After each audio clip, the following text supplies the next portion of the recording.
आराम से सुनिए। शिव और पार्वती ने विचार किया, कहा विवाह योग्यो संजातो सुतौ इति चता उभौ विवाहश्च कथं कार्यः पुत्रयोः उभयोः शुभम्। शिव और पार्वती सोच रही हैं कि अब हमारे पुत्र विवाह योग्य हो गए हैं, इनका विवाह कैसे करें। माता पिता इतना विचार ही कर रहे थे कि इन दोनों को पता चला कि हमारा विवाह का सोच रहे हमारे पिताजी माताजी, तो गणेश जी कहने लगे पहले मेरा विवाह करो। कार्तिकेय कहे नहीं पहले मेरा करो। तो अब शिवजी पार्वती ने कहा भाई हमारे लिए तो दोनों बेटे बराबर हैं,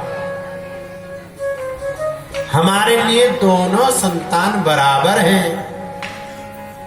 उन्होंने कहा अस्माकं नियमः पूर्वं कृतश्च सुखदो हि वां श्रूयताम् सुसुतो प्रीत्या कथयावो यथार्थकम्। शिव जी पार्वती ने कहा देखो हमारे लिए हमारा पुराना नियम है वो बताते हैं। कहते हैं कि तुम दोनों पुत्र हमारे लिए बराबर हो, तो हमारा यह संकल्प है कि जो पृथ्वी का परिक्रमा करके पहले आ जाएगा उसका विवाह पहले करेंगे। अब तुम लोग जाओ पृथ्वी की परिक्रमा करो, जो पहले आ जाए उनका विवाह हम कर देंगे। तो कार्तिकेय जी को जरा सी जल्दीबाजी थी और मयूर उनका वाहन है, मोर में बैठे और परिक्रमा करने के लिए चल दिए। कुछ सोचा नहीं समझा नहीं। अब गणेश जी ने विचार किया मेरा वाहन तो चूहा है,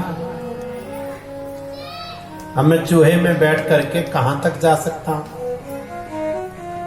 सप्तद्वीपवती पृथ्वी है, पृथ्वी कोई सामान्य थोड़ी है, 7 द्वीप पृथ्वी के हैं और कार्तिकेय तो उड़कर चला गया, अब मैं क्या करूं।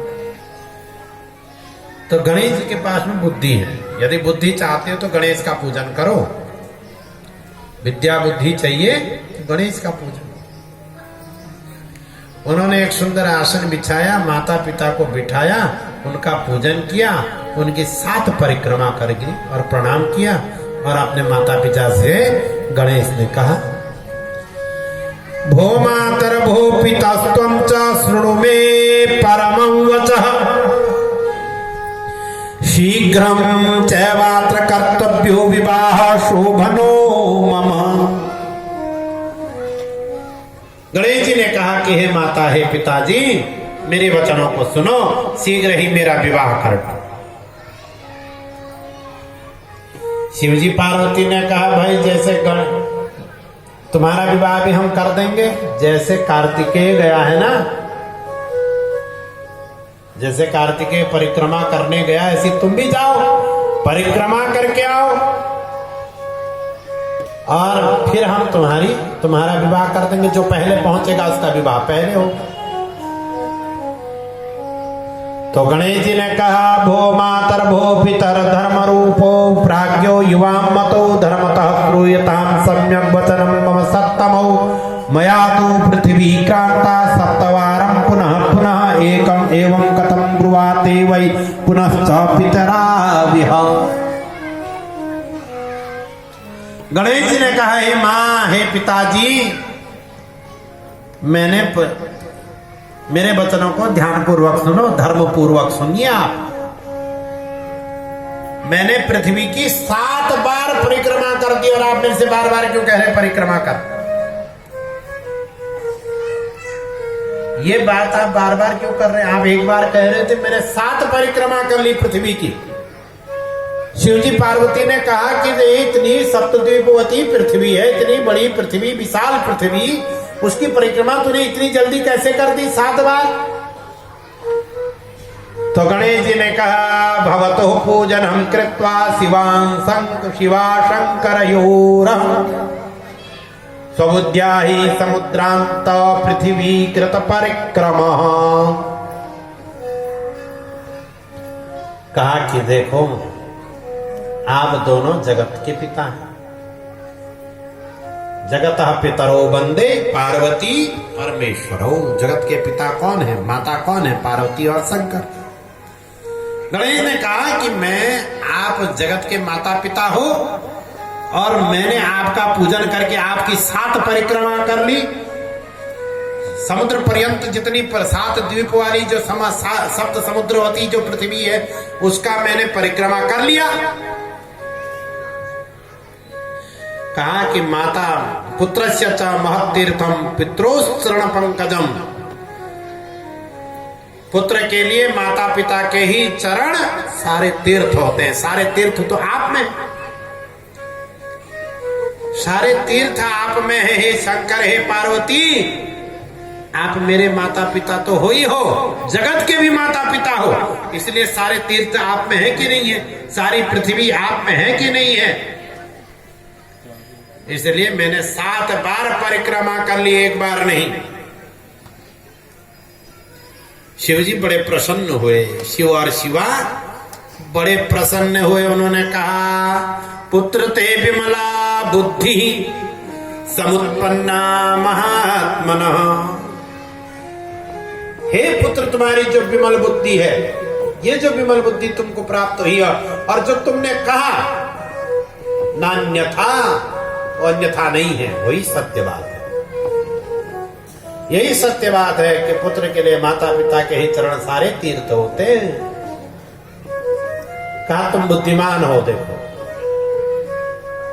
शिव जी कह रहे हैं बुद्धिर्यस्य बलम तस्य निर्बुद्धेस्तु कुतो बलम कूपे सिंहो मधुर्मत्तः शशकेन निपातितः।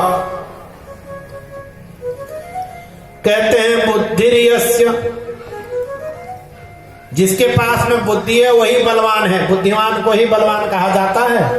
बहुत बड़ा शरीर हो गया विशालकाय और बुद्धि नहीं है तो कैसे बलवान कहा जा सकता है। कहते हैं कि जैसे एक छोटा सा खरगोश सिंह को कुएं में गिरा करके मार डालता है, इसी प्रकार से एक छोटा सा बुद्धिमान व्यक्ति बड़े से बड़े कार्यों को संपादित कर देता है। जिसके पास में बुद्धि है वही बलवान होता है, वही बलवान होता है। ठीक है पुत्र, जो तुमने कहा हम तुम्हारा विवाह कर देंगे। तो एतस्मिन्नन्तरे तत्र विश्वरूपः प्रजापति तद्योगं संविचार्य सुखमापः प्रसन्नधीः। शिवजी और पार्वती ने विश्वरूप नाम के प्रजापति की 2 कन्याओं के साथ में गणेश जी का विवाह कर दिया।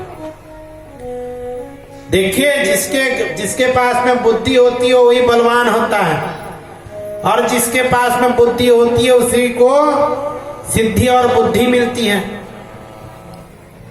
गणेश की 2 पत्नियां हैं, सिद्धि बुद्धि रीति ख्याते। सिद्धि और बुद्धि ये 2 पत्नियां हैं। जिसके पास में बुद्धि है उसी को सिद्धि भी मिलती है। तो ये 2 पत्नियां गणेश की हो गई और ऐसे ही समय बीतते गया और गणेश जी के 2 पुत्र हो गए। गणेश की जो सिद्धि नाम की पत्नी है उससे क्षेम हुए और जो बुद्धि नाम की पत्नी उससे लाभ हुआ।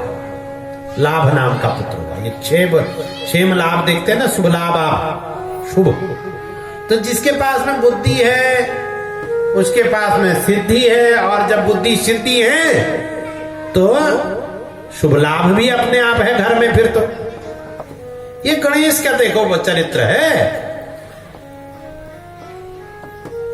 इससे बढ़कर उदाहरण और कहीं नहीं मिल सकता संसार में। पुराणों में जो विज्ञान छिपा है, पुराणों में जिस विज्ञान की चर्चा है, ऐसा विज्ञान संसार का कोई साहित्य नहीं दे सकता। तो ये विज्ञान पुराण का देखिए कितने बुद्धिमान है गणेश जी। गणेश जी का आराधना इसलिए करनी है कि हमको बुद्धि मिले, और जब बुद्धि होगी तो सिद्धि भी होगी और शुभ और लाभ भी होगा, क्षेम और लाभ भी होगा। तो ऐसे ही समय चलते रहा। अब तो शिव जी दादा बन गए, पार्वती जी दादी बन गई, और इधर कार्तिकेय जी परिक्रमा में ही है। उनकी अभी परिक्रमा ही पूरी नहीं हुई है। नारद जी मिल गए एक दिन, कार्तिकेय जी को पूछा इतनी तेजी से कुमार कहाँ जा रहे हो। कुमार ने कहा कि अभी नारद जी समय नहीं है बात करने का, अभी बात करने का समय नहीं है, मैंने परिक्रमा करनी है पृथ्वी की। तो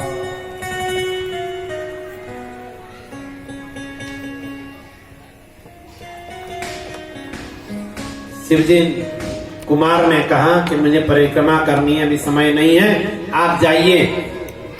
काहे के लिए परिक्रमा कर रहे हो? नारद जी ने पूछा। कहा कि मेरा विवाह होगा, मैं जल्दी पहुंचूंगा ना, विवाह पहले मेरा होगा, नहीं तो गणेश पहुंच जाएगा तो उसका हो जाएगा। कार्तिकेय ने, नारद जी ने कहा हो गया वहां विवाह। अरे तुम चाचा बन गए, वहां तो क्षेम और लाभ, 2 पुत्र हो गए गणेश जी, तुमको पता नहीं, उसके 2 विवाह हो गए। ऐसा सुनते ही कार्तिकेय जी को क्रोध आया। उनका मेरे साथ छल कर दिया माता पिता ने। उन्होंने कहा मैं प्रतिज्ञा करता हूं, मैं उत्तर भारत नहीं जाऊंगा, कैलाश लौट के नहीं जाऊंगा। वहीं से वह लौट करके क्रंच पर्वत पर चले गए दक्षिण भारत में। दक्षिण भारत में क्रंच पर्वत पर चले गए और वहीं रहने लग गए। बहुत समय बीत गया, कार्तिकेय लौट के नहीं आए। पार्वती ने शिव जी से कहा चलो पुत्र को मना करके लाते हैं, रूठ गया, उसका विवाह करेंगे। अब दोनों माँ बाप गए मनाने बेटे को। क्रौंच पर्वत पर, जिस पर्वत पर कार्तिकेय रह रहे थे, जब देखा कि शिव जी और पार्वती यहाँ आ रहे हैं, उस पर्वत से कूद करके सामने वाले पर्वत पर चले गए। पार्वती जी ने बहुत मनाया, कहा बेटा चल तेरा भी विवाह करेंगे, नाराज मत हो, रूठ मत। कुमार ने कहा मैं तो आजीवन कौमारत्व व्रत को धारण करूंगा, मैं लौट कर नहीं आऊंगा, और यदि मां तुमको मेरे साथ रहना तो यहीं रहो, मैं कैलाश नहीं जाऊंगा। तो कुमार कार्तिकेय की भक्ति के कारण भगवान शंकर और पार्वती उसी पर्वत पर विराजमान हो गए। इंद्रनील कर पर्वत को कहते हैं। वहीं भगवान कृष्णा नदी के तट पर हुआ है, कृष्णा जिले में दक्षिण भारत में कृष्णा जिले में कृष्णा नदी के तट पर वह पर्वत है। वहीं वह ज्योतिर्लिंग के रूप में पार्वती और शंकर वहां विराजमान हो गए। प्रत्येक अमावस्या को भगवान शंकर वहां जाते हैं और प्रत्येक पूर्णिमा को पार्वती वहां जाती है कार्तिकेय का दर्शन करने, या कार्तिकेय को दर्शन देने। तो भगवान वहां ज्योतिर्लिंग के रूप में विराजमान हो गए। इस कथा को फिर पुनः जब ज्योतिर्लिंगों का वर्णन करेंगे वहां भी संक्षिप्त में कहेंगे, एक बार उस क्रम में भी यहाँ पर भी कह दिया। तो वो ज्योतिर्लिंग हुआ मल्लिकार्जुन ज्योतिर्लिंग। मल्लिकार्जुन भगवान की। तो भगवान वहां मल्लिकार्जुन के रूप में विराजमान हो गए। तो ऐसा यह गणेश का चरित्र है, जिसके पास में बुद्धि है उसके पास में सब कुछ है। जिसके पास बुद्धि है, बुद्धि